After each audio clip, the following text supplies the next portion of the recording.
Hi, I'm Pav. And I'm Neil. And welcome to the Top 10 of Anything podcast. Let's start the countdown. 10, 9, 8, 7, 6, 5, 4, 3, 2, 1.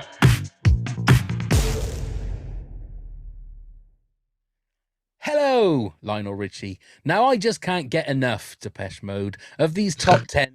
But sometimes, Erasure, we get put under pressure, Queen and David Bowie. To relax, Frankie Goes to Hollywood. And time after time, Cyndi Lauper. I just want to shout, Tears for Fears, and jump, Van Halen. Don't you want me, Human League, to start the Jam? Of course you do. Here's Neil. He was born to be my baby, Bon Jovi, with 10 80s songs facts. Go on, Neil. You're the best, Tina Turner. Thank you very much, Pav. So here we go. What I thought we'd delve into today is the biggest selling songs from the 80s from both the UK and the USA. So at number 10, we have Come On Eileen by the Dexys Midnight Runners. That was the UK. And then the American one was Centerfold by the J. Giles Band. The ninth biggest selling songs in both countries were The Power of Love by Jennifer Rush and Lady, Kenny Rogers. And then the eighth biggest selling song was Careless Whisper by George Michael in the UK. And Call Me Blondie in the USA. Oh, hang on.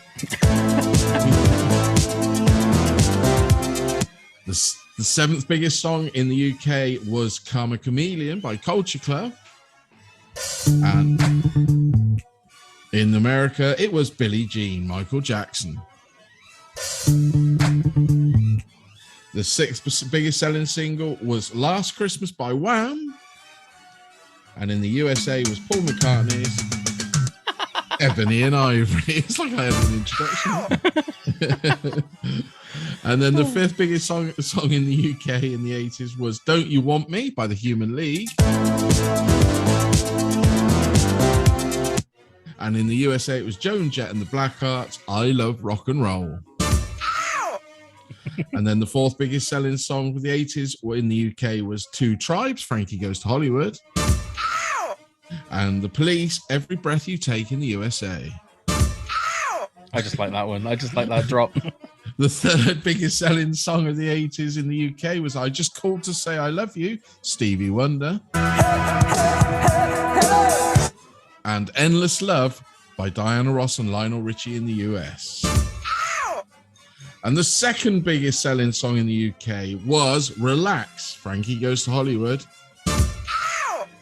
And the Kim Carnes, Betty Davis Eyes in the US. Oh, great song. So the biggest selling song in the UK, was Do They Know It's Christmas by Band Aid. And in the US, it was Olivia Newton-John's Physical. Oh.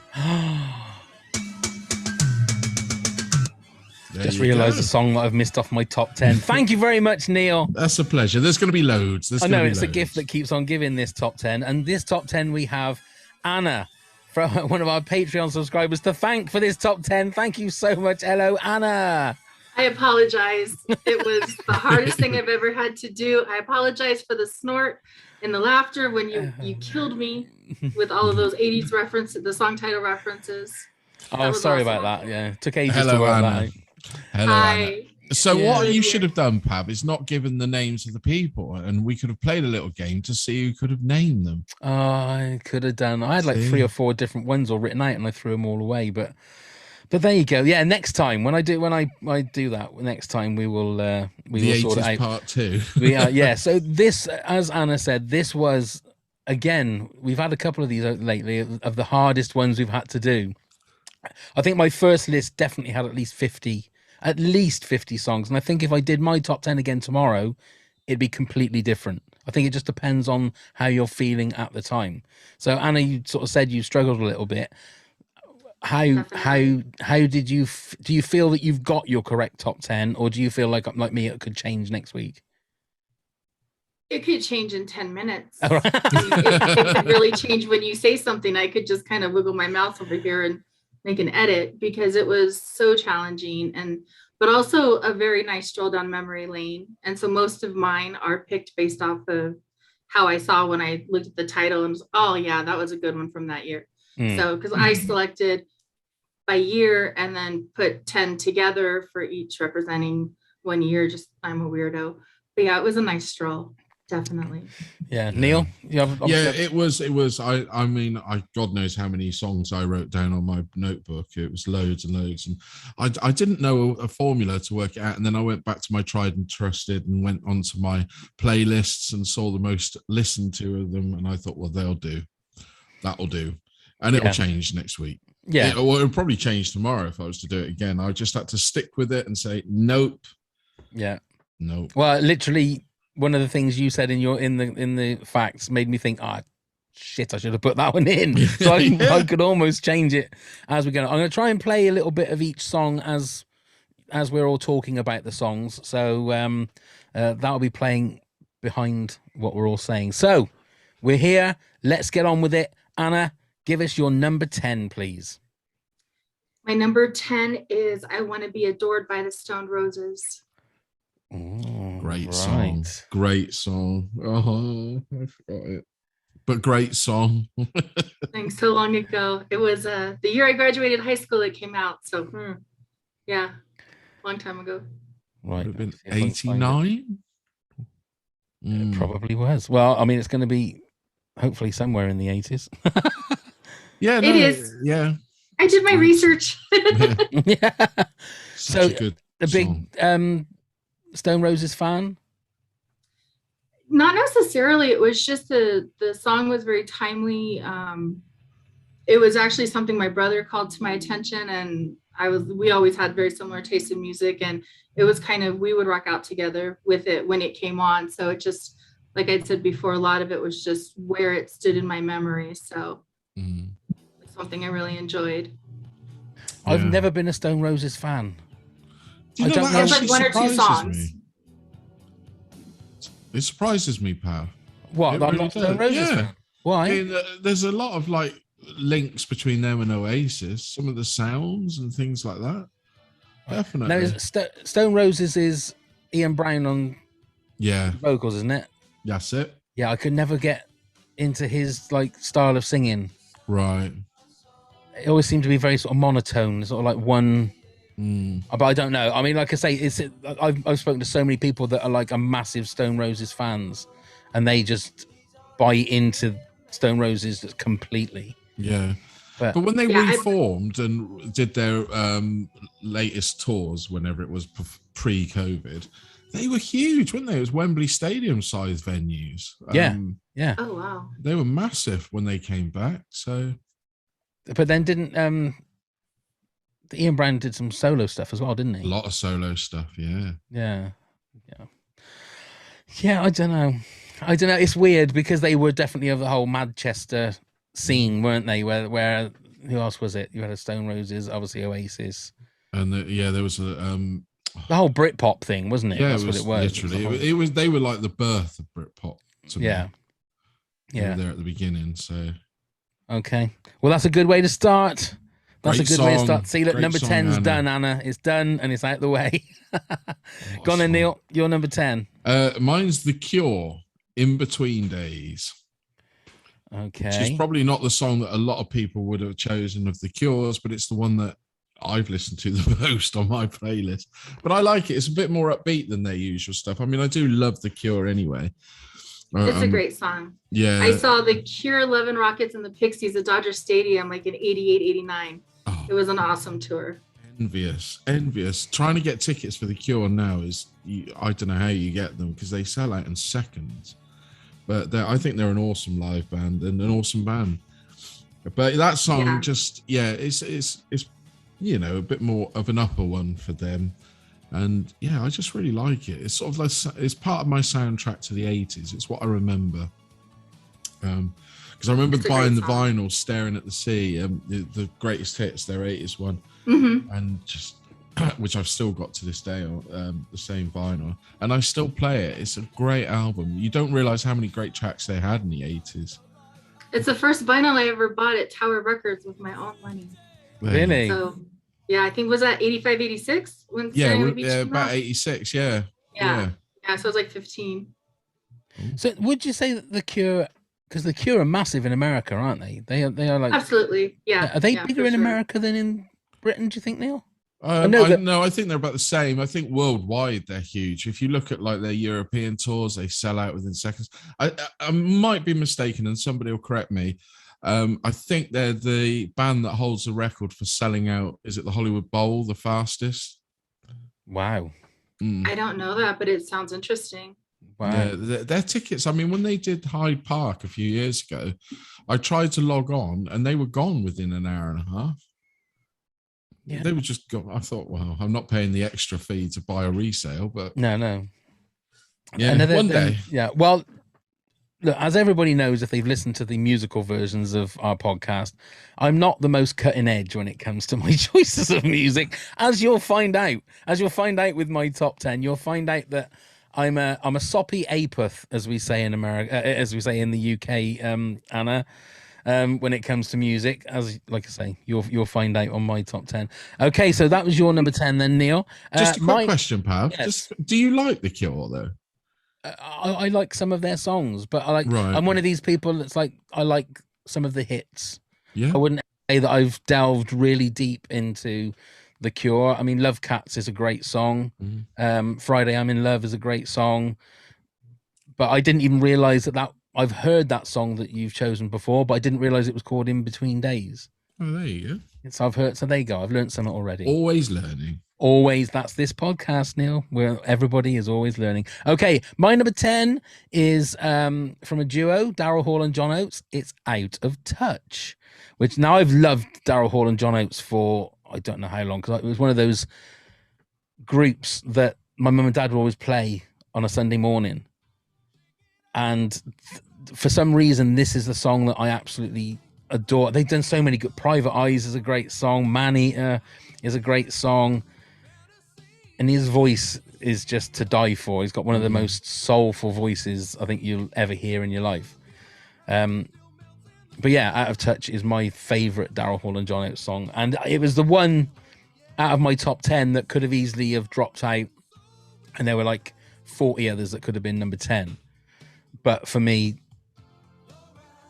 it's a great song. It's just a great song. And there's a great version. Daryl Hall did a video series when it was like live from Daryl's house or something. It's on YouTube.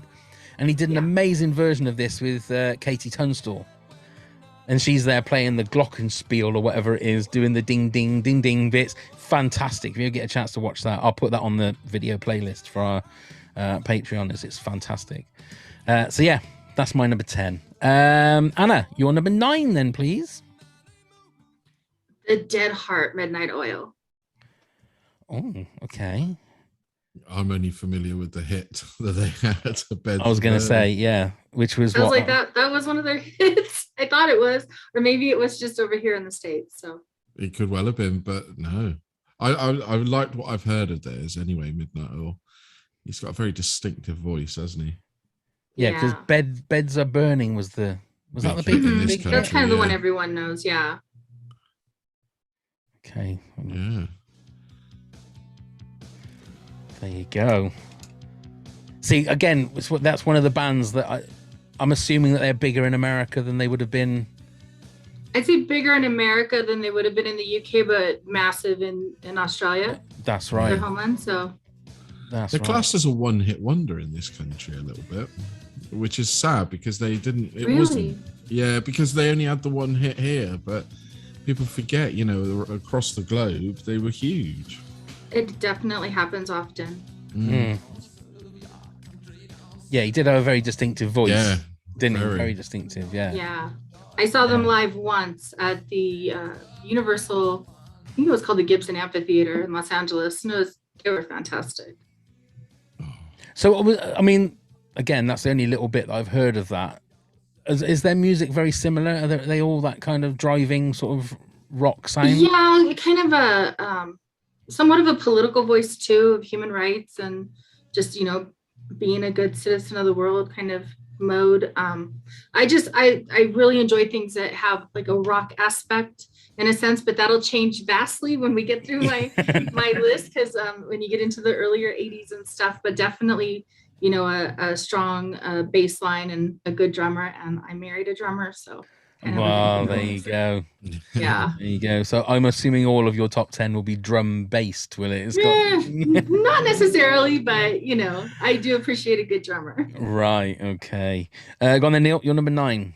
So it's an AC/DC track, and it's "You Shook Me All Night Long." Nice. I'm an AC/DC fan. I've been to see them live, and I've done that. I like them. I think they're heavy metal that's accessible to everyone. Does that make sense? But this song, it doesn't even feel, it's just rock, isn't it? It's not even like metal or whatever, this song. And it's obviously Bon Scott before he sadly left us. I keep getting asked, who do I prefer, Bon Scott or Brian, what's his name? Johnson. Brian, what's his name? Yeah, Brian Johnson. I had a real brain fart then. That's total respect, isn't it, for a band's lead singer? Yeah, Brian Johnson. Well, obviously Axl Rose stepped in for the tour because Brian Johnson can't do it now with his hearing. So I was lucky enough to see him with Brian Johnson.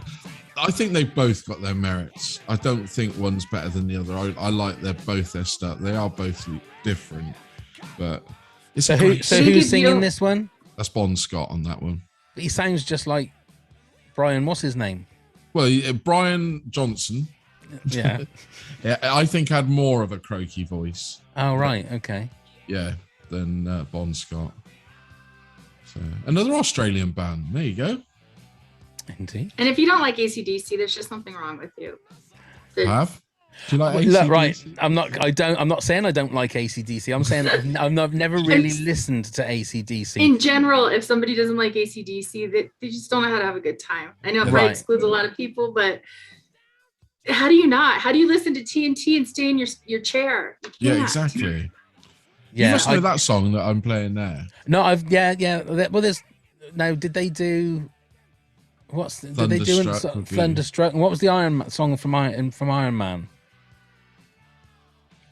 Oh God, what's the one? Oh, Back in Black. Back in Black, yes. Was that? Oh, I was about to say no. Black Sabbath did. Yeah, no, Black Sabbath did this song called Iron Man, but they did. Yeah, so I'm sure that I would really like AC/DC, but I've never really listened. I will listen. I promise. They've never done the greatest hits, have they? Have they not? No, they've had compilations, like when they did the soundtrack to Maximum Overdrive, the Stephen King directed film with Emilio Estevez. There's Taking You Back, about the lorries and vehicles and electrical items that got possessed and attacked people. Right. It's sort of like not that old trope. Yeah. So that if you ever got the vinyl for that, it's probably rare as Rocking Horse Poo now, but if you ever got the vinyl for that had a lot of the, like what I'd say was the greatest hits put on there, but it was classed as a soundtrack. Well, I will have a listen to them tomorrow at work. Yeah. I will have a listen to them tomorrow. I mean, what's the most accessible album, or what's the album you say you should listen to? Both of you. Go on, Anna, what would you say is the best album to listen to from AC/DC? I'm going to be horrible in answering this because I will just pull up my songs on my Spotify. Right, okay. And create my own playlist. So, because they're not necessarily a greatest hits per se, but Highway to Hell, maybe. Highway to Hell is probably a great place to start. And if you drive at all, it would be a great listening album to drive in. Right, okay. If you're driving in the country. Yeah. You got to blare it as well. But what I would suggest is going on your streaming service, and when they say top songs, go from there. Right. Then you'll get all the best songs from the albums, because not every album track is a classic, or you need to be a fan, if you know what I mean. Right. So I would say go with the top songs and then. Right. And are they also one of those bands a little bit like, say, Crowded House, where there's a lot of songs by them that you think, I've heard that before, but you don't necessarily know that AC/DC? For sure. Yeah, easily. Right. Easily. Okay. And they're one of these bands that they are huge live. Again, if Yeah. you ever get to see them, I mean, I saw them in Wembley Stadium, and they don't play anything smaller. Yeah, a great band to see. Well, if you ever get the chance, if they ever do it again, fantastic. But I believe Axl Rose was really good. Everybody said he really stepped in and was very, very good. Oh, right. Okay, another thing to add to my homework list, but I should give it a try. Okay, my number 9 is a song that I only recently sort of fell back in love with. It's Avalon by Roxy Music. Oh, great song. I didn't realize just how great this song was. I can't even remember what it was that made me. I think I must have seen Brian Ferry on something. I thought, oh yeah, well, let's have a little listen to some of the songs. Was it to do with their they've reformed, haven't they, and gone back out? They're going back out on the road, so it might be to do with that. Oh, is it? Yeah. I don't know. I didn't realize that. Roxy Music have reformed, yeah. Because I did look on YouTube to see when the last. I think in like 2020 he played the Royal Albert Hall. Sounded amazing. I mean. He's always one of those guys that's always looked really, really. It doesn't matter. Even like now, I don't know how old he is. He must be getting on for 70 or still looks very, very cool. Yeah, he still looks very, very cool. He was always really dapper and looked like a true English gent, but just had this almost James Bond look about him. He could have been a James Bond when he was younger. Well, not in his glam days. Well, maybe not in his glam days. Yeah. My name's Bond, glam Bond. I don't think that would quite work, would it? But yeah, it's a very simple song. I mean, I don't know who the lady is that's singing, does the wailing in it, but it's a beautiful song, and it's got that atmosphere of it's the end of the night. It's like an end of the night sort of smoochy song. In the discos when I was little, when I was younger, that I used to go to and just sit on the side because no lady would like to dance with me. Oh, get the violins, mate. Get the violins, mate. But I think Brian Ferry did the best cover version. Jealous Guy. I think is better than Lennon's. I'm sorry to have to say. Yeah, no, I would agree. It's a little bit more produced as well, wasn't it? Well, yeah, but. Okay, that was my number 9. So, Anna, your number 8, please. My number 8 is Stay by Oingo Boingo. Right. Now, you're going to have to explain to us who Oingo Bongo. I was worried about that because I know they were huge in the States. They're a Los Angeles band. Danny Elfman's band, if you're familiar with any of he composes every music score and music movie that's out there. So just did the Doctor Strange. Yeah, and he just playing Coachella a couple weeks ago? And he's a musical madman in my eyes. I just adore him. But that song in high school, playing at the dances, it brings back a lot of really fond memories. So again, I've never heard any songs by Oingo Bongo. Who would you compare Dead them Man's to? Party? Okay. Or who would I compare them to musically? Yeah. So it's kind of hard to, because they have such a unique sound and a really large horn section and rhythm section. So they're just really one in their own. I'd say they lean towards more alternative and a little with the horn section, like a ska influence, but they were just awesome. And when you think of Fast Times at Ridgemont High, Goodbye, Goodbye, the big ending, their songs are just so memorable. And Dead Man's Party, and it's everywhere. Weird Science, did you guys ever catch the movie Weird Science? Yeah. So there's a lot. That's definitely something that should go into the playlist for you. It's definitely one of those things that whenever I used to listen to Kevin and Bean, like the podcast, they would mention Oingo Bongo, and I'm sure there are hundreds and hundreds of other bands that never made it over to Britain that have got. That's one thing I've always thought about, the hundreds of songs out there that I've never heard that could be the best song I've ever heard in my life. Do you know? Because I totally understand that, because I'll watch Graham Norton on Friday nights here, and he'll have a musical artist on, and I'm completely lost. Yeah. And everyone knows them, and everyone's cheering for them, and it's beautiful music, but totally lost on me. Then I add it to my playlist. Yeah, but that's the beauty of it now, isn't it? Is that you haven't got to go and spend money on a single. You can just download it and it's there, and that's the beauty. And again, it's totally. the beauty of doing a podcast like this is that we can learn about different things that we would never have known about before. So there's one for us, definitely.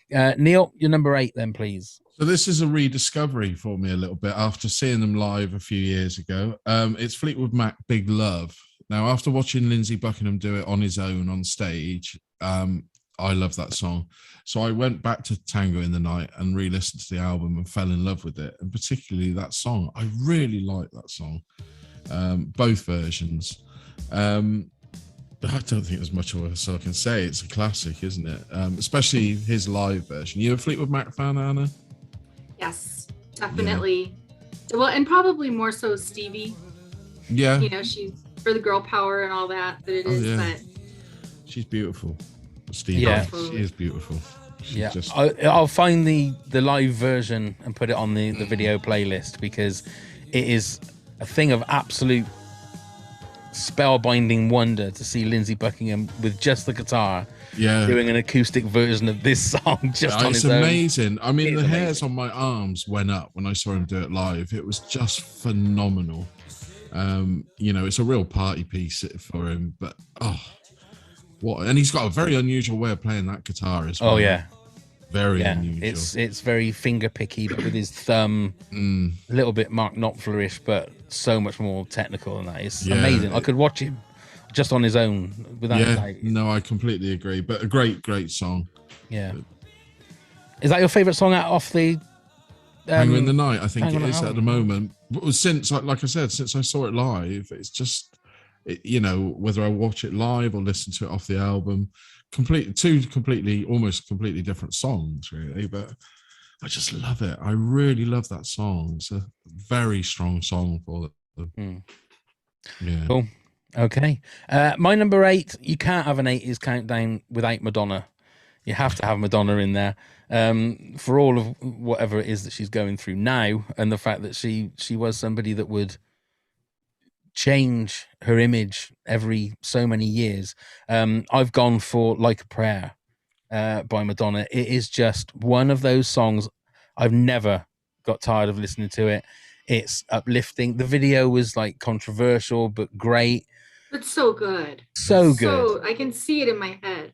It's so good. Yeah, and it was one of those things. She always, and I suppose she still does, court controversy, and you could tell that she wanted to tug the strings of controversy with nearly every shot of that video. Yeah, but it was backed up with an absolutely amazing song, and I think this was her at her absolute peak. I mean, I think True Blue was before this, wasn't it? I think it was. Yeah.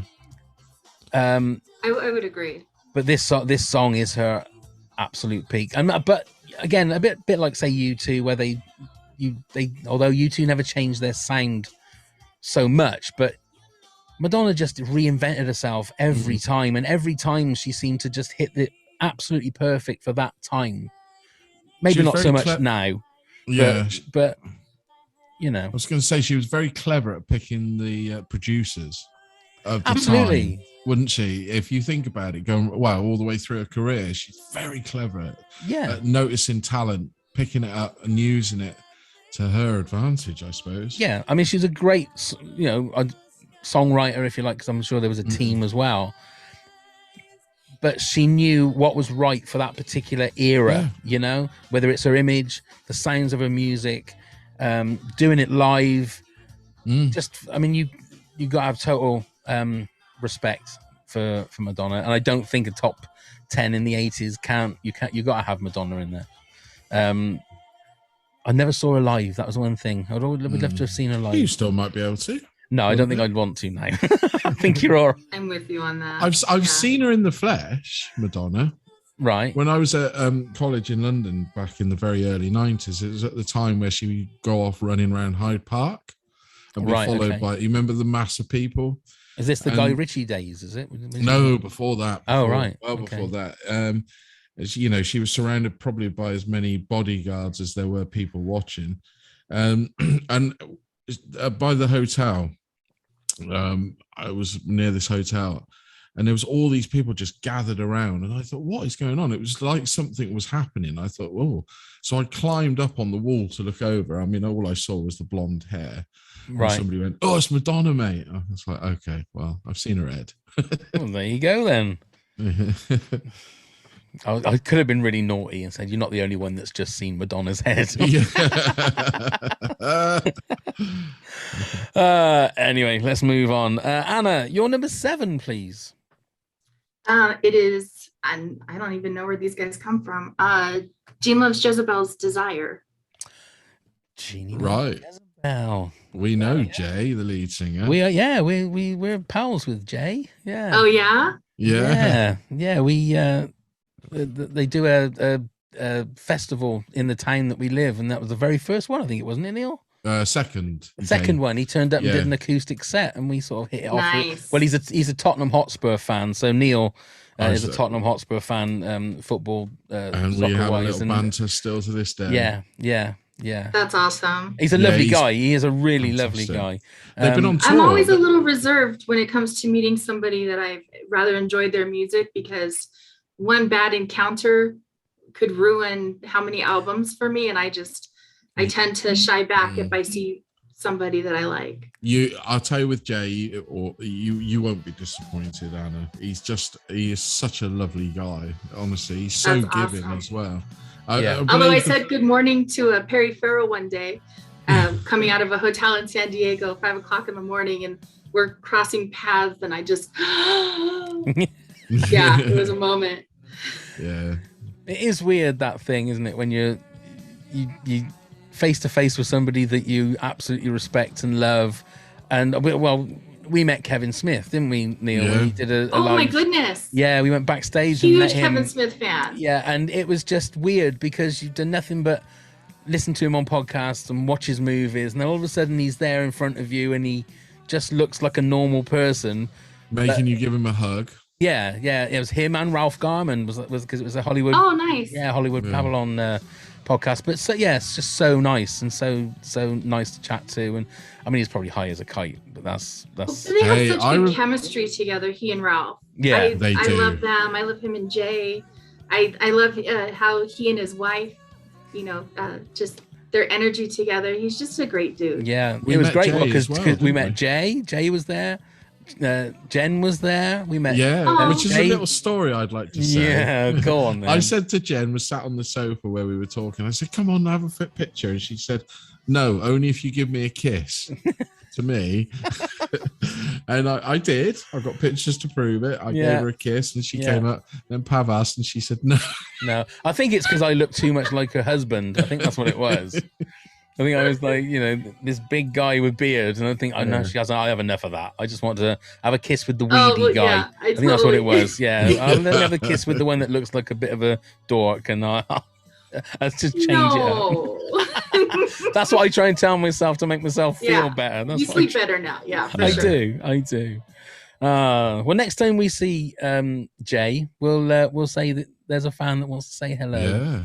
Oh, please do. Yeah, that was that and Heartache, and just, they are songs of like my senior year in high school that just they still weigh heavy. Anna, you want to look out because they're on tour in America right now. I'm wondering, so I bought tickets for the Lost 80's show, and I'm wondering if they're part of that lineup. I know supposedly someone from the English Beat's supposed to be in there. Right. Last time I was there, they had the motels and just really great. Yeah. But no, they're doing a very extensive tour of the US. So yeah, have a look at some dates. Anna. I'm writing it down. So. And then COVID brain does not allow me to remember much. So I'm with you on that. Go on then, Neil. Your number 7 then, please. So this is I think one of their most beautiful songs. It's U2 and With or Without You. It reminds me of my grandmother, who was a real fan of this song. Bizarrely, she knew it, obviously, where I've been playing it. So it's got sort of sentimental reasons behind it, but I absolutely love this song. I think it's beautiful, and I don't think it's aged at all. I think it's just still good. Still a good song. I know some people are not U2 fans. I've been meeting more and more people that can't bear U2. And I say to them, even the 80's stuff, which is probably their finest stuff, And they're like, yeah, can't be doing it. I find that really odd. Really odd. I thought they'd done a song for pretty much everyone. They're that sort of band, aren't they? But yeah. And this is one of the famous just 4-chord songs. Same 4 chords over and over again. But it's one, I think it's Bono's voice in this is. Just brilliant.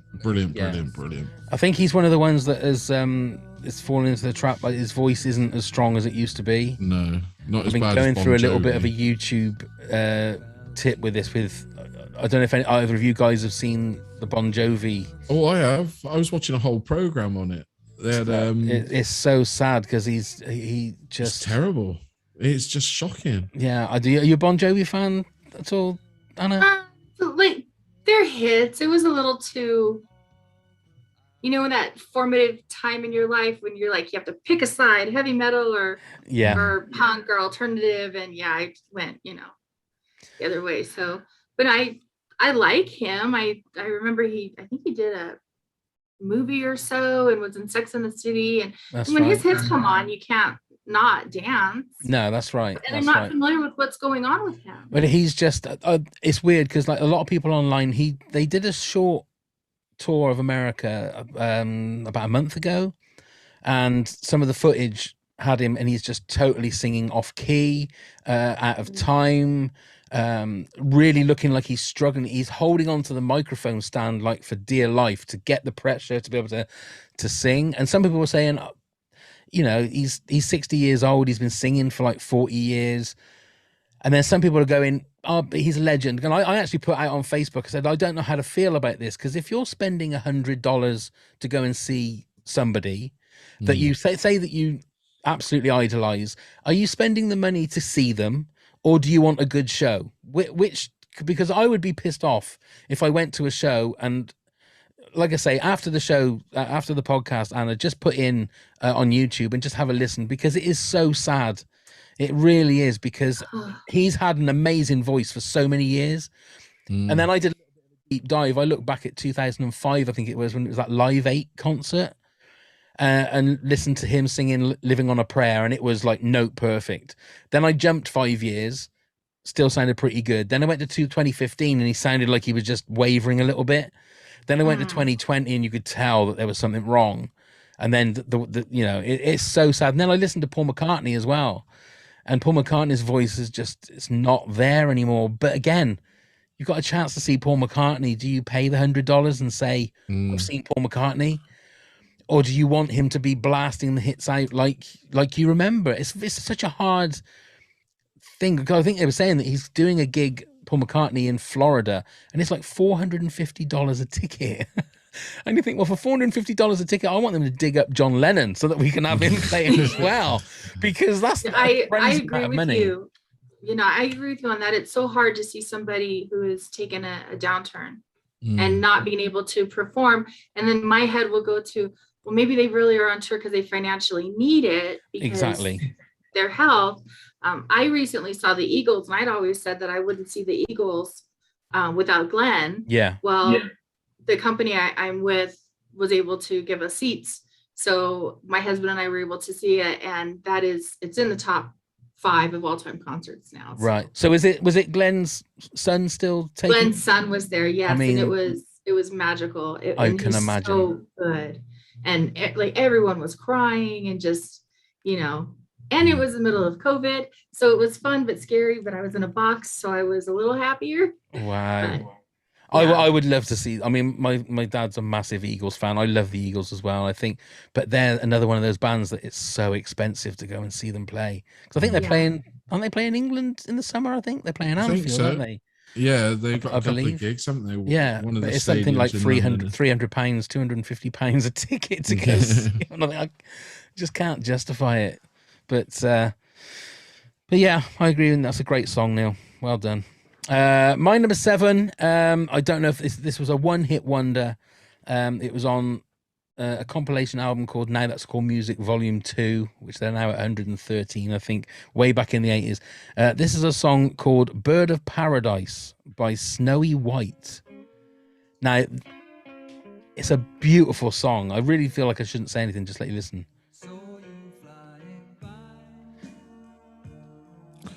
Don't remember with this one myself. It's just it's one of those songs, like we said earlier on, that like could slip down the crack. It wasn't a massive hit. It wasn't, and I think it was because I was collecting the Now That's I Call Music compilations, and I heard this song, and it's just beautiful. It is a beautiful song with some, and he's a guitarist. I think he was in like a big band, and it was just his solo stuff. What was his name again? Snowy White was his name. Snowy White. I don't think that was his actual name. It was like a no, but it's I think it was, right. No, I don't know that one. but it's a beautiful song, and it's a little bit. I would equate it a little bit like a Dire Straits kind of Brothers in Arms type of vibe. Song. But I was sat here on whenever it was during the weekend, just looking at my preliminary. Oh God, what did you say it? My first list. Preliminary. My first list. And there's this song and another song that's a little bit further up in my top 10, and I genuinely like started crying listening to the song. I'm such a wuss. No, but it's a beautiful song. It is a beautiful song. I love it. Anyway, enough of that. Let's get on to number 6 with you then, please, Anna. Definitely reconsidering this one right now, but I'm just going to go with it. It's World Destruction by Time Zone. Have you ever heard it? No. Just dawned on me that you may not be familiar with it. Okay. No, I don't know that one. Time Zone. Okay. So what sort of? So when you had your school dances, yeah, it's in the 85. 85, it was. right. But when you had your school dances, did they do like the smoke on the dance floor? So when you're dancing, it's like the fog machine, if you will. No, we basically. I just remember the fog machine in this song. So our school discos basically consisted of a couple of flashing lights and a cheap record deck. Yeah. In the sports hall. And they only had 3 records that they'd play over and over again. They'd expect the students to bring their own records in. Is this the one? Is this a song? Featuring John Lydon and Africa Bambaataa. So there you go, Okay. John Lydon. So it's like... I'm a fan of John Lydon. yeah. There you go, Neil. So I'm going to make a note of that. I've never heard of this before in my life. Can't be a bad thing. This is what your school dances used to be like then, Anna. Oh, it used to be everything. So you'd have, it would ebb and flow with the slow Madonna songs, right? The slow dancing. And then you'd have your faster songs and everyone was dancing in a circle or something silly like that. And from this to Prince and Joy Division and New Order, it was everywhere. Wow. I can't say. And we had DJs. We did spend the money on the dances to have DJs, and we'd even, and you're familiar with K-Rock, we'd have, Jed the Fish did one of our dances. The Swedish Eagle did, and Eagle is just, he's my all-time favorite. Don't tell Bean that. But yeah, he did, and I think Richard did a few as well. So that's the good thing about being just outside of Los Angeles. Mm-hmm. I think that's the thing that's different. I mean, not so much now, because the things like the end of year or end of school prom is something that's definitely taken off in this country a lot more, Neil, hasn't it now? Yeah. So it's more of a big do. Whereas, I mean, I can remember there used to be school discos on a Friday night, but it just used to be, I used to be frightened of them because they used to be so dark, and then people just, but they would be dancing to ska music, so it'd be like loads of people just kicking each other. That's all they were doing. They weren't dancing, were they? We were just dancing in fancier clothes, but ours was at the Bonaventure in downtown Los Angeles. Oh, right. So it's that big round looking hotel that it's it's in the skyline. So whenever you see movies and stuff, I always think, oh, there's where I went to the prom. Yeah. Yeah, it's a different world. See, we just have some pickled onions and a packet of crisps and everyone trying to stamp on each other, and you're there in big skyscrapers having fun. Or a barn dance. Yeah, oh God. Country dancing, Neil. Do you remember that? Oh God, yeah. Right. Yeah. Go on then, Neil, you're number 6. So this comes from the album they did after Roger Waters left. It was Pink Floyd on the Turning Away. It's the ballad from Momentary Lapse of Reason. I'm a huge Pink Floyd fan. What's the song called? On the Turning Away. On the Turning Away. What album is that off of? Momentary Lapse of Reason. Okay. It was a single. It's the one they did. It was the first album they did with just Gilmore up front, without Roger Waters. I got to see. Oh, I'm sorry. Go ahead. Oh no, that's fine. Yeah, it's. I think it's a lovely track. It's written by Gilmore. It features a lot of his beautiful guitar playing, and I didn't think I was going to get into Pink Floyd once Waters left. I thought the dynamic had gone. Personally, I think that it worked.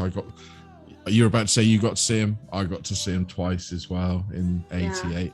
Well, so not Pink Floyd per se, but I saw Roger Waters at the Coliseum in Los Angeles, and then I saw David Gilmour at the Hollywood Bowl. Okay, well, right. But my husband's a huge Pink Floyd fan, so I've been indoctrinated. Yes. Pink Floyd and Rush have come along with the marriage. It's not a bad thing to be indoctrinated into. No, not at all. But which tour was it of Roger Waters? Was it Us and Them, where they did the big prison? It had to be somewhere in the early 2000s. Right. And I want to say he was redoing The Wall. For some reason, that sticks in my head. He did. A lot of that was played in the big, what creature was that came down on some slide and just scared the crap out. Yeah, it was a night. So, but yeah, really I think good. Visually they're live. They were probably one of the best live bands in the world. They really absolutely were. And we try to check out Brit Floyd every time they're here at Red Rocks because that's a show. It is. Yeah. They are beautiful. They also say the Australian Pink Floyd tribute band, if you ever get to see them, are probably the closest to hear. Oh, you have? Yeah. The closest to hearing Pink Floyd, don't they? But I don't think anyone can 100% replicate Dave Gilmour's guitar playing. No. I adore Gilmour. He's just I fancy him. So yeah, but I just think it's a lovely song, great album, and it was a nice surprise. I was worried about this album when it came out. Like I said, I really was, but it turned out all okay, and it's a great song. It's an easy album to get into if you've never listened to Floyd. Pav, over to you. Did they play this one live when you went to see them? I honestly can't remember, Neil. I can't remember. I've tried. I've given Pink Floyd a go. I have listened to a few of the songs and stuff, and it was nice. It was good. I mean, I just need to listen to more. I'm not saying that I'm not saying they're no good. I mean, the first time we spoke about them way back, I think in the bands episode. Yeah. I just went, yeah, okay. But I've given them a try. I like them a lot more than, say, things like Radiohead and things like that, without a shadow of a doubt. Well, that's understandable. Uh, but I'll give that a listen. I will give that a listen. Yeah, it's a nice song. It's a lovely song. What was it called again? On the Turning Away. On the Turning Away, right. I'm going to have to make you a playlist. Please do, Anna. Please do, Anna. Yes, do that for me, and then I will listen to it. I was with you in the sense of I couldn't get into Pink Floyd the first time it was trying to be introduced to me. Right. So it was probably about 88, 89, and there was a boy. And I was like, yeah, bro, no, this music isn't working for me. Yeah. And then I met my husband and he really loved them. So songs like Us and Them and Money and just they're profound to me. So and I think it's that thing when somebody says to you, these are brilliant, you should listen to these, it almost puts a barrier up straight away because you're sort of going, well, no, I'd rather discover it by myself. But then we say, no, this is great, this is really, really good. But I will, if you want to do me a playlist, Anna, that'll be fantastic, because then that means everything that I need. He's in a playlist, so I put my top 10 in a Spotify list. I can send you guys the link. Awesome. That'd be wonderful. So you don't have to write it down. Would be awesome. That would be awesome. Right. Okay. My number 6. I think that this is not just in the 80s, but I think this is one of the most perfect pop songs ever. And it's What Have I Done to Deserve This by Pet Shop Boys and Dusty Springfield. Yeah. I think I tried to pull this song apart because there are so many different melodies and counter melodies and what the bass is playing and what the horns are playing, and then it goes to having 2 different voice parts. It is a fantastic song, and for me, like I say, it's one of those perfect. Although the other song I think Footloose is a perfect pop song. Yeah, maybe rock or whatever, but because it's got everything in it that you need, it's really, really catchy. It isn't in my top 10, although it's an 80s song. But this song has the formula. It Has a definitely form- has a formula. This is very progressive on a poppy level. Yeah. It's this was mind blowing when it came out. Yeah. I mean, I think this was from the Actually album, I think. I think it is, yeah. And it had Rent on there as well, which is another one of those 4-chord songs. Just, So good. Yeah. Oh my God, it's just amazing. And I listened to the Actually album about a month ago, and there isn't a bad song on that whole album. It is just phenomenal work. But this song, for me, again, like I said, one of the perfect pop songs ever written. Have you listened to their new song with Mark Almond? I haven't, no. Good? Yeah, I don't know. I'm not sure right. yet. I'm not sure. I liked it. Did you? It's gonna take time to wear on you, but I love Mark Almond, but well, I won't give it away. None of that. Because to me, some of their stuff was very cliche when it came to the States. It was like that song that was always played every time you went somewhere. And that I was okay, I'm over it. But I adore him. Like, Memorabilia is probably one of my favorite songs. It didn't make this list now that I'm thinking about it. There we go. There you That's go. the problem. There That's you the go. problem. Right. Okay. We need to change this to the top 100 of everything. Yeah. I just do like a 10-parter. We should do a 10-part podcast. Oh, this one could keep going. We could do a could whole year easily. every night. couldn't we? Easily. And we Go on haven't then. crossed over yet, have we? We haven't. We haven't had one Yeah. yet. No. Right. So your number 5 then, please, Anna. My number 5 is, and I hope you guys know these folks, Bronski Beat Y. Oh, yes. Yes. Jimmy Yes. Somerville. Yeah, Oh, just adored them. It was such a great song and still is. Yeah. I think it still holds up. And I'll play this when my niece does come to visit and she'll hear my music. So I'm in Colorado, she's in California. And she'll, oh, Auntie, that's good. And this is a 19-year-old that's never heard. And I'm like, what is your mother doing raising you? How is she not showing you this? He's another one of His those guys voice, that you know as soon as he starts singing who that is. There isn't anybody that's got a voice like Jimmy Somerville. Yeah, I actually liked a lot more of the Communards stuff than Bronski Beat, I have to admit. But again, another fantastic pop song. You can't. It is a great pop song. You can't deny it without a shadow of a day. What was their other big? Oh, Small Town Boy was the other one. Yeah, wasn't it? that's probably their biggest one, wasn't it? Yeah. I think. Although I prefer this one. I think this is my favorite. Had a resurgence, didn't it, Small Town Boy, because it was featured in the last Grand Theft Auto game. Oh, was it? Where it made its way back in the charts and everything. Yeah. There you go. Are they still going, or is it Jimmy Somerville just doing stuff on his own?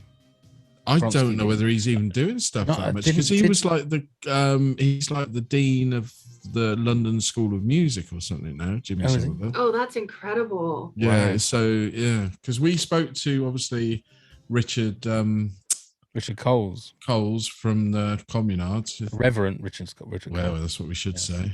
And he was a great guy, wasn't he? He really was. He was very nice to talk to. I was talking about shagging someone from behind to him, which I don't think he appreciated, did he?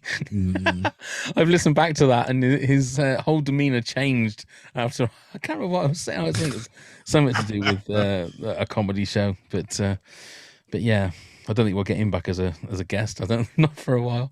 I don't mind you talking about shagging somebody from behind. Does not scare me. Oh dear. Well, you wait to hear what songs he's coming up in his top 4. Yeah. Go on then, Neil. You're number 5. So, New Order, Blue Monday. What else can you say? I think we're talking about classic pop songs. I think this is probably maybe one of the electric style songs I've got on my top 10. There should be more, but I don't think this is aged. I think this is pure classic. It was obviously huge in America as well as here, and they're still going strong. New Order. Yeah. But I was going to say, I just thought this was their best song. I think it still is their best song they've ever done. What were you going to say, sorry, Anna? It was a very good song. The only unfortunate thing for me with this song is when I was in my first year of high school, I was in the drill team or dance team, if you will, and this was the song that they used for the routine. So I heard it no less than 13 times a day, every day that we practiced. Mm-hmm. And then you had to practice on your own. So the first, I think, 90 seconds of the song is just like ingrained in my head. Just right there. There is such a thing as hearing a song too much. We spoke about it before. There really is. Yeah, and I think that is that with this one for me, because it's on like so many like commercials, and it's always on the compilations of everything. Do you ever get a little sad when you see something on a commercial and then it's altered a bit and you're like, they sold out? I'm fed up with these slowed down versions of everything. That's exactly what I was going to say. The acoustic little with the, no thank you. Yeah. Just stop already. Yeah, it like Maybe be a we piano. should do the top 10 worst commercial acoustic covers. Well, there you go. Anna, you're booked in for the next, we'll do that next time you come and join us. We've got that one already sorted now. Look, there you go. That's wonderful. Yeah, I'm the same with you, Neil. It's a fantastic song, but I think I've just heard it too many times. Like you said, Anna, it just ends up where it's like so ingrained in your head that you don't listen to it. It's sort of just there in the background, but it's a great song.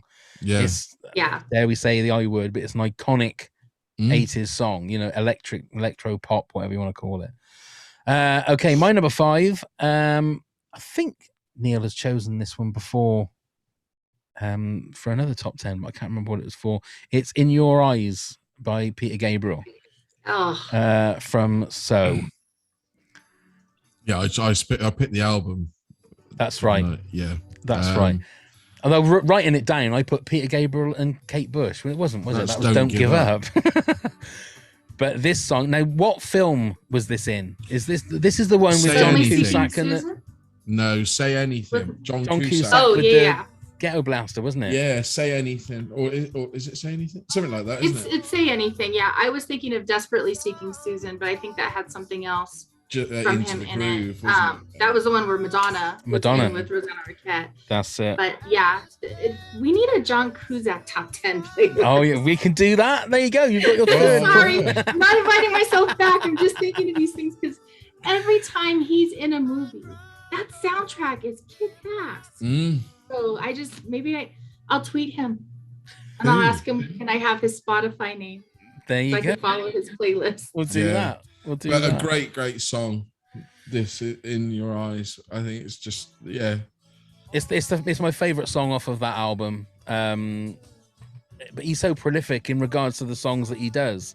Yeah. You know, he doesn't do bad songs. That's the thing with Peter Gabriel. That's why it takes him 10 years an album. I know. But it was very close between this one and Don't Give Up. That's probably why I put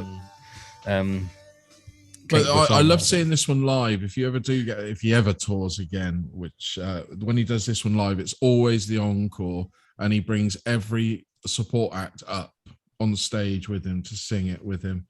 Right, it's an uplifting experience. It's amazing seeing this. And didn't he write it for Rosanna Arquette? Isn't that the story that they were? Oh, because she was rather young, I believe. They were together, and they started dating, and he wrote the song for her. Just being on, like, if somebody was to write that for me, oh my Lord. So she had Rosanna by Toto was written for her as well. Her as well, yeah. Really? Yeah. So she's like the 80s version of Patty, what's her name, that George Harrison was. I can't remember. Because Something was written about her, and then Wonderful Tonight was written about her, and these music. Well, and you know, when I was, you wouldn't want to hear this, so I'll tell Neil. When I was coming out of the Radiohead concert, we were all funneling out at the Greek. So you go down you're in a wide area, and then you come down really narrow. So it's just human bodies pre-COVID. So we're all up in each other's face. And this woman grabs my arm to stabilize herself. It had already been a celebrity-filled night with just running into people. And she grabs my arm, and I look up at her to catch her, and it was Rosanna Arquette. Wow. Really? And I said, oh, you're good. And so we walk out. So we walk to the 5-10 more steps, and she's like this, and I'm just, I'm never washing my elbow again. Oh my God. Yeah, she's something special. Yeah. Fair play. That's very Fantastic. Good. Very good. Okay. So Anna, you're number 4 then, please. Oh, got you mid gulp. Sorry. Sorry. That's okay. I would imagine you know these guys. Mad World by Tears for Fears. Okay. Fantastic song. That would have easily been in my list again, but I had to narrow it down. So, Tears for Fears, big fan of Tears for Fears in general, or? Pretty big fan. I'm not, and I like the remakes that people do too with their music and what he's come up to do with his daughter. They're just so good. I never had the opportunity to see them, but I probably couldn't afford the tickets now if I did. I know they're going to be here in Colorado, and I want to say they were like $250, $225 at this one pavilion that they're at, and just no thank you, I'll just watch some old videos. But they're playing local to here in July. Come on over. Nice. Come on over. Oh, okay, great. That'll probably work out cheaper. That only cost me about a couple $1,000s extra. Yeah. But it would be a great time. It's only money. Yeah. So there you go. Look, so that gig that I saw Pink Floyd back in the early 90s, Tears for Fears were the opening act. Oh, well, no way. Yeah, it was Tears for Fears, then it was Phil Collins, then it was Phil Collins and Genesis, then it was Elton John, then it was Paul McCartney, and then it was Pink Floyd.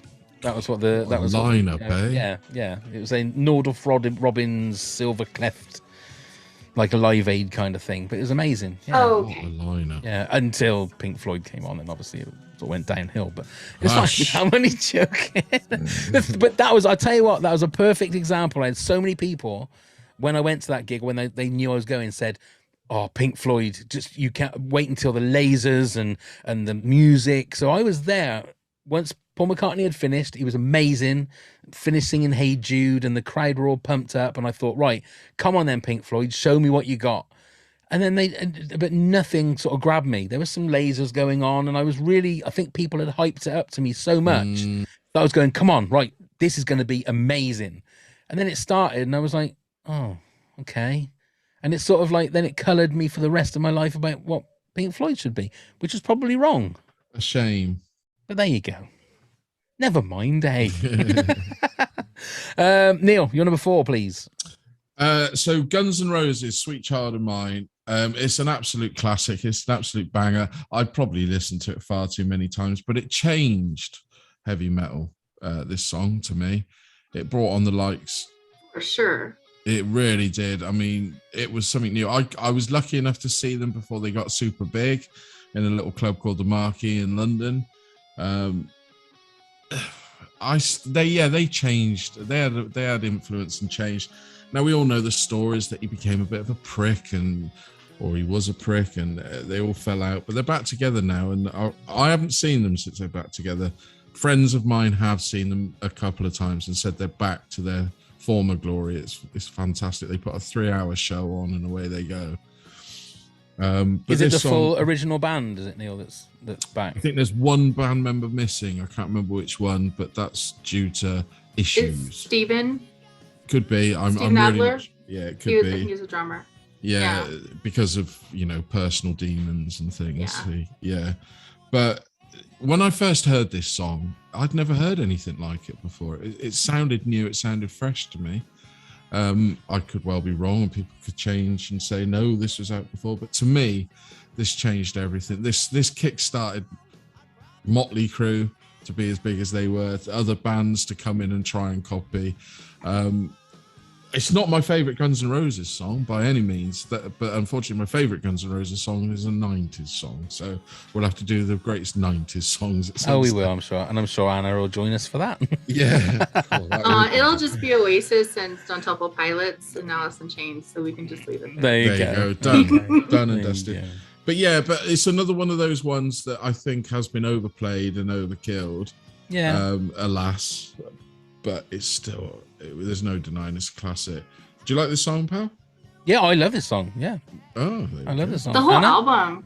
Appetite the whole for Destruction. album is just, every song has a different memory for me. So it's so good. Have you two ever made it to the Rainbow Room on the Sunset Strip in Los Angeles? No, we haven't. We had a business trip back in 2013, 2014. We had a week in Los Angeles, and that was one place we never got to, wasn't it, Neil? No. Oh, you have to do. It's just to think of so many people that that's where they say Lemmy had his mail delivered because he was there so often. Right. Yeah. And, everyone would go there before or after they would play at the Roxy or the Whiskey. So it's a really special place, and the food's all right, the pizza's okay. Well, we did go and have a meal at Cantor's, didn't we? Which apparently was where Guns N' Roses used to hang out. Yeah. Definitely have to eat at Cantor's. Yeah, we ate there. That was nice, actually. That was very nice. Yeah, I should have used the toilet when we finished, but that's a whole different story. Yeah. Yeah. Bad things nearly happened, but that was an experience. That was a great place because it's 24 hours, isn't it? Cantor's, yeah. Yeah, and there's a lot of diners in California or the states that are open 24 hours. So, but it was great to see all the pictures, the memorabilia up on the walls of Guns N' Roses. And it was fascinating. Absolutely. Okay, my number 4. We're getting very soppy again. And this is one of the songs again that when I was listening to it made me cry. But it's "Don't Know Much" by Linda Ronstadt and Aaron Neville. Wow. And I absolutely, there's something about Linda Ronstadt's voice, although she doesn't kick this song off, that just gets me every single time. I promise I won't cry. I was just watching you. But there's a specific note that she hits that for some reason for me is just pure emotion. And this is a real soppy song, I know it is, but it's just a gorgeous song. And this is probably, if we ever did top 10 love songs, would be up there for me as one of the top love songs ever written. Yeah. I'll point out but she's got an amazing voice. It's just like velvet. Was this used in a movie? Probably. This is the bit, listen. Oh, Jesus Christ. There's just something about that. She's just got such a fantastic, beautiful voice. It's unbelievable. Her song "Somewhere Out There" is the song for me. That's the other one. Just even as it was in what was it, American Tail? That's right. That's right. Yeah. It was, and as a young girl, I was like, I'm never gonna get a boyfriend, and I hear that song, and I think maybe there's someone out there, and then. Real quick, I met Mike online in '99, so he could have been a psycho killer that murdered me, but turns out he wasn't. Yeah. And he was in Canada, so it was this whole thing, and just we would always talk about the moon and just look up at the moon because it's the same for both of us. So I'm gonna cry. That is so sweet. There's me thinking I'm the one that's gonna cry, and I can get sappy. Oh, no, absolutely. That's a beautiful story. It is. That is so lovely. I think we should just finish the podcast there. It doesn't get any better than that. Bless your heart. That is beautiful. That is beautiful. So sweet. Oh dear. Right. Yeah, 23 years later, and just go away. That is the power of music, though, isn't it? That is the power of music. Always. A piece of music that make you feel these different things and make you just tie in with somebody else, even though you're not like together. I think that's beautiful. I don't know. That is absolutely beautiful. Transcends time and brings back emotion. So yeah, without a shadow of a doubt. Anyway, your number 3, please, Anna. Let's get my number 3. Okay, we're dry. gonna go with finally going with Depeche Mode and Route 66.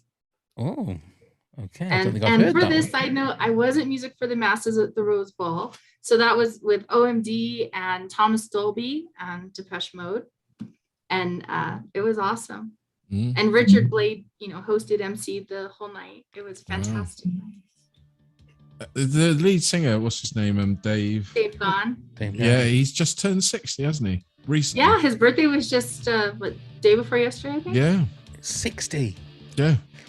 He always looked really young, no matter what. When you see like early footage of Depeche Mode, he looked like he was 12, didn't he? He did. Totally. And I think, what was the album where he ended up sort of like dirtying himself up a little bit, didn't he? He had a bit of face or hair, and he had his hair all long. Was it Violator or something like that? It was It called. was probably the Violator. Yeah, era. Personal Jesus and all of that sort of Yeah, stuff. Yeah, It's it's really a really bit more of a goth. harder edge to their music. And I really, whichever album that Personal Jesus came out of, fantastic album. Mm. So good. They did loads I've not of really great kept up albums. with Yeah. that stuff, but I think Black Celebration will always be my favorite album, but it's all good. I didn't realize what a big fan I was of theirs until my neighbor was like, "Oh, look at my tattoo," because he had a Violator tattoo. Unfortunately, he was in the army, and they told the guy to do something else, so it says "Violate Me" with the Violator album cover. Which, you know, he laughs about it today. He's met the band because of it, so he's enjoyed some good stuff with that poor tattoo. But yeah, I gotta admit it. And I've heard nothing but great things about them bit live. So I've seen them at the Rose Bowl, and then I saw them at, I think it was Gibson Amphitheater at Universal Studios in Los Angeles, and so good. Yeah. this is a cover, isn't it, of like an old, is it a Chuck Berry song or something like that? I think, because I remember I recognize this song from Cars, the Disney song, a Disney movie that my grandson absolutely loves, and it's a song that they do. Okay, at the I was end. gonna ask if you have children, because these references to some of the movies, I'm like, Oh yeah, no, I I've don't got have kids, so I grandchildren. don't know a lot of the younger, you know. Yeah. No, that's my grandson is loves Cars, absolutely adores Aw. Cars, and that song is the song that plays at the end of the first Cars movie. So, that's interesting. But that's yeah, I love Depeche Mode. Everything Counts, I think, is my favorite song of theirs, and Personal Jesus, obviously. Yeah. Which I said earlier. Go on, then, Neil. You're number 3. So Joy Division, Love Will Tear Us Apart, just scraped into the 80s. Ian Curtis. We finally crossed over. You've got one. We got one. There we go. So what number is that on yours then, Anna? You told me I couldn't say. Oh right, Oh, okay, right. that's fair enough then. Okay, we'll let you talk about it in a minute, maybe. But I Fair won't enough. say too much. I mean, it's a classic number. You can see where the New Order came from, the sound and how they evolved. Ian Curtis, what a tragic, sad loss. I know his voice isn't to everyone. There's many people that can't take it. I would have put Atmosphere on there, but that's not an 80s song. Just What, the Russ Abbott song? no, Oh, no. sorry. Anna won't know who Russ Abbott is. Don't worry about it, Anna. No. But yes, I would recommend anyone giving Joy Division a go and see whether they like it. I would understand if people didn't, because, like I say, Ian Curtis's voice wasn't for everyone. I thought personally it was beautiful. I thought it was magical. Yeah, I adored it. So I'm in the other column. I think his voice is terrible. Yeah, it's a bit like Nick Cave, isn't it? And Tom Waits Yeah. and people like that. You know, Yeah, you either yeah. love them or you don't. Yeah. I understand it. I'm in the love it camp. I like it. And that's I'm what with you, music's man. all about, Neil. Mm. That's what music's all about. Absolutely. Totally.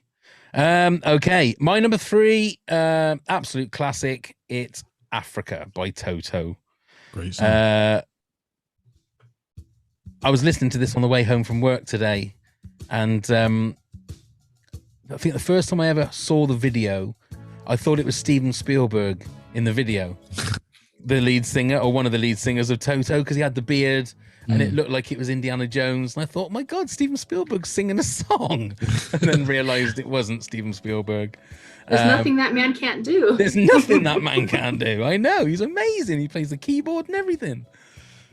But it's one of those songs that I think it's an indestructible song. Weezer did a version, I think, They a couple of did, years ago, yeah. didn't they? Or just Yeah. before. And I remember seeing the live version when Weird Al Yankovic came on and was playing the accordion while they were singing it live, which was fantastic. But it's a classic song. I've loved it. I think it's early 80s it first came out. Yeah. And then famously it went viral that Mike Massey did a version in a pizza, like an acoustic version that we got to speak to him, didn't we? Yeah, and Like that's millions a of lovely version. Yeah, If you millions ever of get to views hear it. on. I'll put that on the video playlist as well, because it's just one guy with a guitar, one guy with a bass, and they just in a pizza place sing. Have you ever seen that, Anna? it's haven't. magical. The guy's got an amazing voice, that Mike Massey. It's just weird because there's probably, I don't know, 10 people in this pizza place, and he rocks out this amazing version. The vocals are just fantastic. And I think even people from Toto actually had seen it, and he's gone on to doing loads of massive gigs and stuff now. But yeah, that's my number 3. Okay, Anna, your number 2 then, please. My number 2 is by Missing Persons, Mental Hopscotch. Is that another LA thing that? I think Could so. well be. I've not heard Okay, of I'll those. wait for you to cue it up. It's a Hopscotch, did you say? Mental Hopscotch. Oh, Mental Hopscotch. Okay. Tell us about it, and then Anna. Pretty big LA band. Actually, I have an autographed picture on the wall somewhere, but I can't see where it is. Just fantastic K-rock type band, if you will, in the early 80s, and they just Mental Hopscotch. They had another one, I Like Boys, and Word. So they have a handful of really great catchy songs. I mean, this sounds like an absolute slice of 80s, doesn't it? It does. It just, that doesn't sound, if there's anything that sounds, that nothing sounds more 80s than that. That sounds great. I'm gonna have to have a listen to that. So did this song get to number 1, or was it a massive hit, or was it a? I don't think it made the charts. I don't think it made number 1. But and their fame, it didn't last, throughout the whole decade. So they weren't one-hit wonders or anything, but I guess it was more local, just Los Angeles, I guess. Yeah.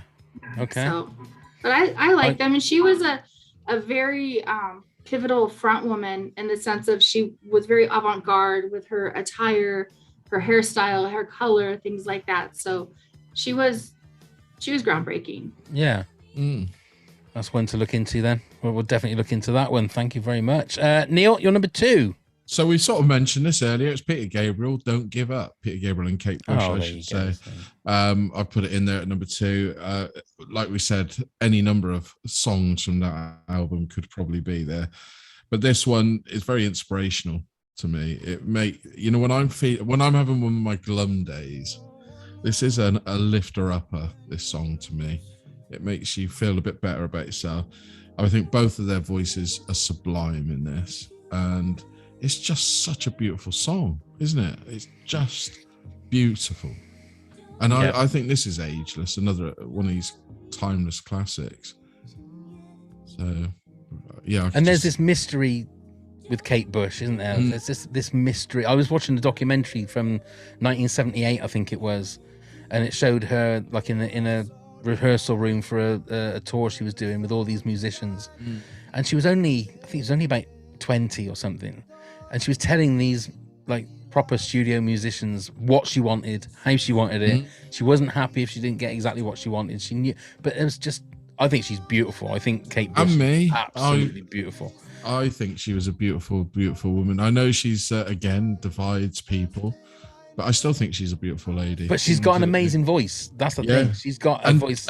Unique voice. Yeah, you know exactly who it is when she starts singing. Yeah. Yeah. Yeah, I'm with you on that. Great artist, but a great song. I don't know. She did some gigs not long ago. Well, a few years ago, didn't she? 14 nights at the Hammersmith Apollo, and they again sold out. A lot of it was corporate, which she tried to kick back about, and caused a bit of a hoo-ha, because I think probably half the tickets went corporate, and she was not happy about it. But yeah, sold out within the day, 14 nights at an iconic venue like that. Yeah, and that's the last time she played live, I believe. Was it? Oh, well. Okay, my number 2 is a song that I have spoken about before, well, on our Christmas songs. I could have chosen Relax. I could have chosen Two Tribes. I could have chosen Welcome to the Pleasure Dome. But here is a song, again, this not just as an 80s song, but this would be in my top 10 of songs of all time, is The Power of Love by Frankie Goes to Hollywood. I won't cry, I promise. I'm not going to cry. But I don't think there's when it comes to beautiful songs, everything about this song. It ticks every box that I need. It's a Christmas song, but it's a beautiful love song. The lyrics are amazing. The arrangement with the strings and the Holly Johnson's vocals are amazing. Yeah. It's one of the greatest songs. Well, for me, it's the second greatest song of the 80s, without a shadow of a doubt. Why did it become a Christmas song? Because it's not. If lyrically, it doesn't really sound Christmassy. I think they released it at Christmas, didn't they? And they released it the week before Band Aid was released. Right. So they were number one for 1 week just before Band Aid was released, and then obviously Band Aid was number one for 5-6 weeks. I think. Big sold shed loads. Yeah. So were Frankie Goes to Hollywood massive in the USA, Anna? Yeah, I want to say there was at least 4 or 5 chart toppers. I don't know that they made it to 1, but definitely on K-Rock they probably made several at number 1. So for sure. Oh right. Because again, I think Holly Johnson goes around touring just as himself, but I don't think Frankie Goes to Hollywood. That voice is just. Oh, it's amazing. I wrote that song down because I love how you're a little sappy, so I want to go listen to all these love songs. I'll do you a playlist. Will you make Anna, me a playlist? just soppy sappy songs that but that's the thing, is I'm a probably renowned for being a little bit too emotional sometimes, and I Neil. Yeah, but it's nice because that's what it is. But it is soppy because there are people that you don't need to see a grown man cry just because of songs, but. But a grown man that can cry is a very valuable and cherished thing. So I suppose, yeah, that's very kind of you to say, Anna. Right, before we reveal our number ones, let's stop that for a start. Anna, will you count down your number 10 to number 2, please? Sure. Give me 1 second here. I pulled my spreadsheet over so I can see everything. So 10 was Stoned Roses, I Want to Be Adored. 9 was Midnight Oils, The Dread Heart. I need my old lady glasses 1 second. It's getting that time of the day. The Dead Heart. I don't know why I saw an R in that. I knew better. Oingo Boingo Stay. I think that's going to be some homework for you guys. Yeah, absolutely. Maybe I'll make you an Oingo Boingo playlist. Yep. 7 is Gene Loves Jezebel's Desire. 6, Time Zone's World Distraction with Johnny Lydon and African Bambaataa. 5 is Bronski Beat Y. Is that 4? 4 is Tears for Fears Mad World. And then 3, Depeche Mode Route 66. Missing Persons Mental Hopscotch. At number 2. Okay, Neil, give us your 10 to 2, please. Absolutely. So at number 10, The Cure, In Between Days. Number 9, AC/DC, You Shook Me All Night Long. Number 8, Fleetwood Mac, Big Love. Number 7, U2, With or Without You. Number 6, Pink Floyd, On the Turning Away. Number 5, New Order, Blue Monday. Number 4, Guns N' Roses, Sweet Child of Mine. 3, Joy Division, Love Will Tear Us Apart. Number 2, Peter Gabriel and Kate Bush, Don't Give Up. Wonderful. And mine is number 10, Out of Touch, Daryl Hall and John Oates. 9, Avalon by Roxy Music. 8, Like a Prayer by Madonna. 7, Bird of Paradise with Snowy White. 6, What Have I Done to Deserve This? The Pet Shop Boys and Dusty Springfield. 5, In Your Eyes, Peter Gabriel. 4, Don't Know Much, Linda Ronstadt and Aaron Neville. 3, Africa by Toto. And 2, The Power of Love, Frankie Goes to Hollywood. So Anna, for today, what is your number 1 80s song of all time? Joy Division's Love Will Tear Us Apart. There you go. Great song. I'll let Anna speak about it a lot more than I did. It's a great song, but it always comes with such a sense of loss that we didn't get him for longer. So I always think of what other music would we be enjoying today from Ian, but it's I try to just listen to everything else and appreciate what he left behind for us. So it's just a good song. Really great song for any mood. Do you like this song at all, Pav? No, I like this song. Yeah. But I've listened to a couple of other ones and it just seems like he's out of tune. Right. And I think I'm not in that groove. I don't think this song, I think, is fantastic. It's a bit like Blue Monday. Yeah. You've heard it loads and loads of times, but if you really sat and listened to it and picked it apart, you'd realize just what a genius song it is. So it's definitely well worth the number one spot, although it wasn't in my top 10, obviously. But yeah. Great choice. Go on then, Neil. You're number one. So anybody that knows me or listen to music things will know that I love a band called Marillion, especially in the 80s. They were my go-to band.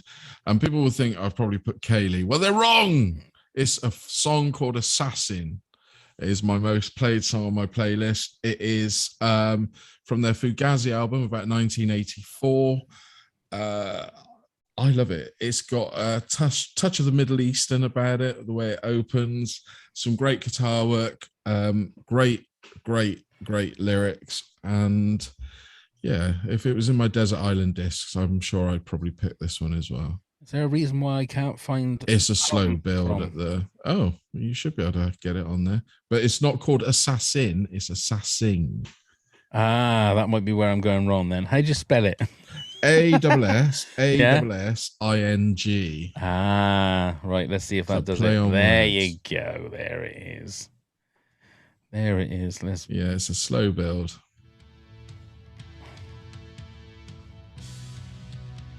Yes, so I would say they're in the prog rock category, if you're ever interested. You know them, do you? No, I wrote it down because I'm trying to listen, and I like prog rock, so I'll have to definitely take a whirl at it. I would highly recommend their 80s stuff. I'm not so in touch with their, once the singer Fish left, I sort of drifted away from them and stayed with the singer. But I just, this song, it's got a bit of groove, it's got a bit of funk, it's got a bit of great guitar work, and the lyrics are fantastic, I think. But, and it's 23 minutes long, this song. Yeah, it's prog about 8, though, as prog rock does, right? Yeah. The opening is just 8 minutes, yeah. Yeah, it is about 7 minutes long. Yeah, but it was a single. Was it? Yeah, it's a genuine single. It was not one of their most successful ones, but they did release it. I never quite understood why. Okay. But that's it's not single material. Yeah, I absolutely. If people love their prog rock, I would give them a go. Their early stuff is a touch of early Genesis, Peter Gabriel, Genesis, Anna, and then they sort of progressed a little bit more, and you can hear the change. You've heard the song Kaylee? No, I'm not familiar. There you go. You got a little bit of homework to do as well. I do. Anna, there you go. Enjoy, please. I hope. Well, I will for sure. I'm amazed that we've only had one crossover and had one duplicate through all of this, because neither of you have got my number one as well. Two behemoths of rock and pop, Queen and David Bowie, together for Under Pressure. One of the most recognizable starts to a song ever. And if you ever get a chance, Ice Baby, Ice Baby, that's what it is, Neil. Yes. Now, if I'd have been really cool now, I'd have gone straight into the rap then, and it would have been amazing. But I can't remember what the rap is. So, and that was 90s as well. And that wasn't it. It wouldn't have worked. Yeah. It wouldn't have worked. The vocals on this, there is a YouTube video, I think, where it's just their dry vocals instead of the music, and it is fantastic just hearing I'll have to check it out. Oh my God, it is spine tingling. It really is, to hear Freddie Mercury and David Bowie with no music at all, just their voices. Again, I'll put it on the video playlist for this episode. I'll have to send you a picture of my living room wall. I call it my dead wall. You have to be dead to make it. Okay. And Bowie is the focal point, and this beautiful print of him. And I've listened to some of the stuff that's out there, like where they remove everything and isolate his voice. I can just cry. He and Freddie, they can bring me to tears. Yeah. And again, as we've said with a couple of people that we've spoken to tonight, you only have to hear one note of them singing and you know exactly who it is. They're not carbon copies of someone that's come before, which is a lot of the, I sound like an old man now. It's not as good these days as it was back in the old days.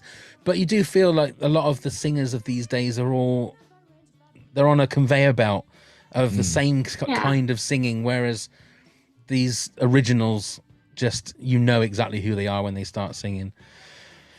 And a sad loss. And a sad loss, both of them, both of them. I can't, like I say, I can't believe just Love Will Tear Us Apart. Unbelievable. This podcast just keeps on giving. It's crazy. It really is.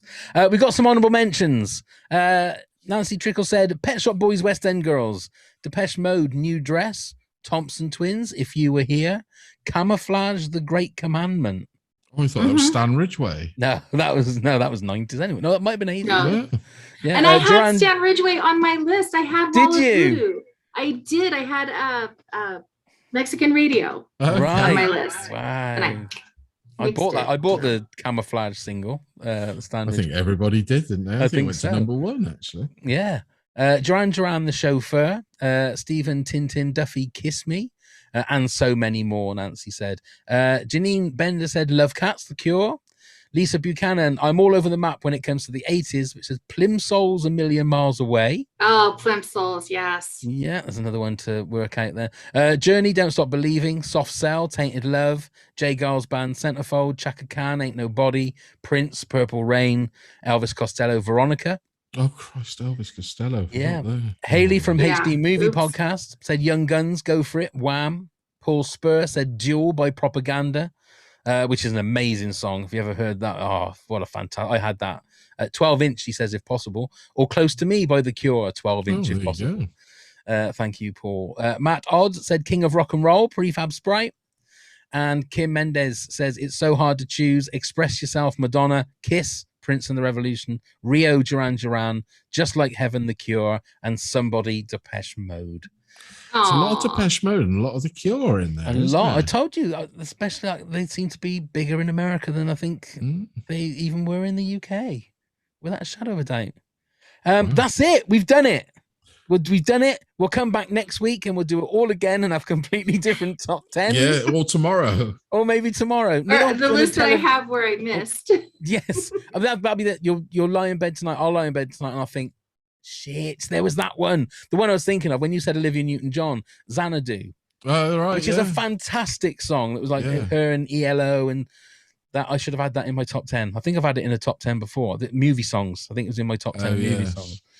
Anyway, Neil, tell everybody how they can get in touch and all of that gubbins, please. Of course I can. So you can find us on all the social medias at Top 10 Pods. So please do give us a click, a like, and a follow. You can email us at toptenpods@hotmail.com, where you can give us all sorts of questions or even categories that we can use in the podcast itself.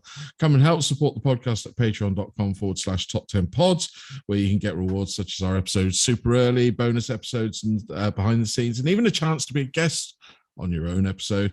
Check out all the links via the Linktree. You can find the link in the show notes, and please do come and subscribe. Leave us a review and a rating wherever you get your podcast from. Ka-ching.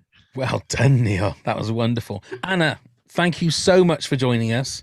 Thank That you was for having me. so much fun. We've learnt so much. We've got loads of homework to do. We've got Spotify playlists to listen to. It's That's exactly what we've done the podcast for, is to learn about all these brand new bits of music and information that we can bring up. Thank you so much. We're so glad that you're feeling a lot better now. Thank you. And Me too. and please say hello to your drummer husband for us. Bless I him. will.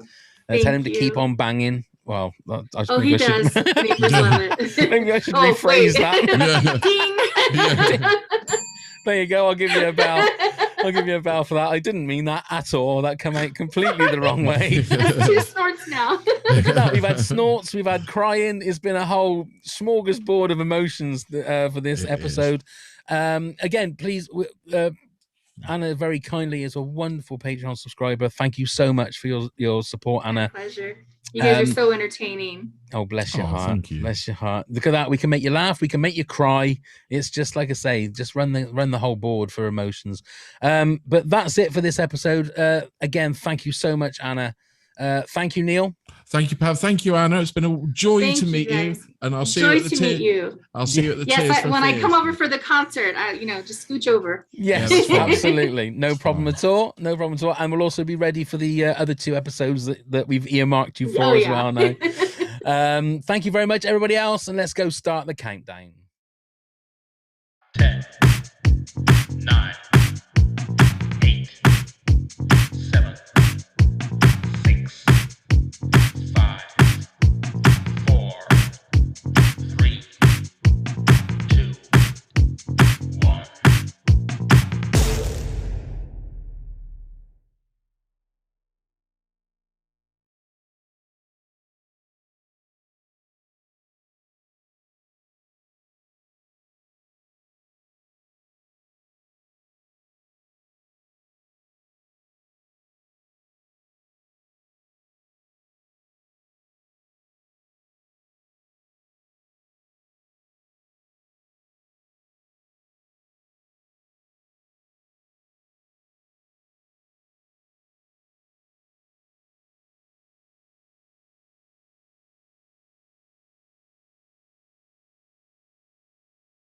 Ten.